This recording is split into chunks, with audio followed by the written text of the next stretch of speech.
Now in the studio is James Denselow, a director at the think tank New Diplomacy Platform and board member of the Council for Arab-British Understandings. James has been advising the British government on its policy towards the Arab Spring. James, thanks very much for being with us this evening. Why is it that these figures, they've been constantly revised, I know, but these figures from the UN, why are they so much higher than previously thought?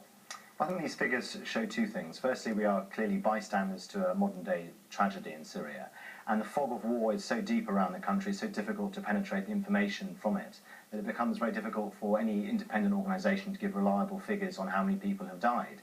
I think it's a testament to how difficult it is that we've gone from 45,000 to 60,000 over a space of 24 hours. And this was a 5-month-long report that will obviously be underestimating how many died because they'd only stopped reporting in November. And 5,000 people are dying a month now, so we're nearer 70,000 in fact. That's the first thing. The second thing really is the uptick in the rate of death in the conflict. We've gone from snipers, tear gas, small arms originally used against peaceful street protesters to a civil war which is seeing Scud missiles being fired, airstrikes across the country. What happened at the petrol station in the outskirts of Damascus was another example of how we're losing over 150 people a day there. And I think that's really what this report really does hammer home. And does that show us that really both sides are getting desperate and therefore we can see these figures make a real leap in 2013? Well, the UN Special Representative, Lakhdar Brahimi, is warning of 100,000 people dead in 2013. We've already got over 500,000 refugees. We have 2 million people internally displaced. That's over 13% of the Syrian population forced from their homes. Every single metric is getting worse, and there's no evidence to suggest that the rebels will somehow win in the next few months. We're almost 2 years into this conflict. Unfortunately, I feel that I'll be sitting here again in a few months' time talking about another horrible figure.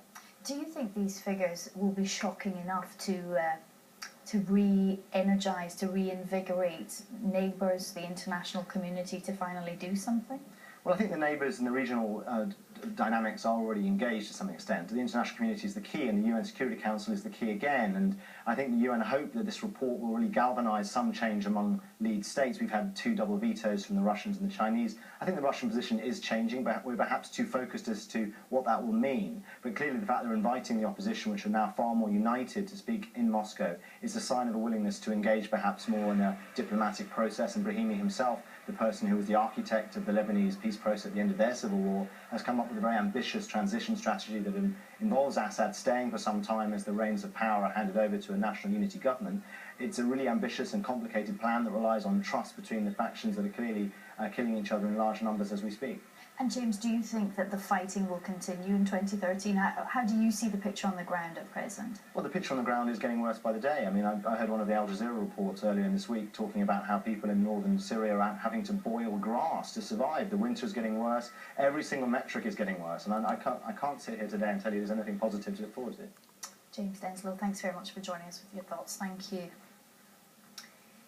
Israel